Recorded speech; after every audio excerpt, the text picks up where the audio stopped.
Mening buyraklarim suvni teri ostida gubka kabi ushlab qoladi. 3 kun davomida selderey sharbati 2 litrgacha suyuq chiqarib yuboradi va yuz yanada aniqroq ko'rinadi.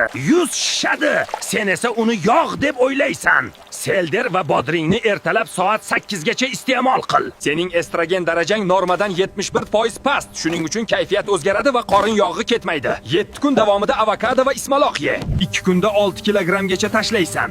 Tungi soat 2 dan 4 gacha organizm o'zini tozalashga harakat qiladi, lekin uddalay olmaydi. Uxlashdan 1 soat oldin ananas va yalpiz iste'mol qil va qorin sezilarli darajada tekisroq bo'ladi. Sening tomirlaring deyarli yarmigacha tiqilib qolgan va qon sement kabi harakatlanadi.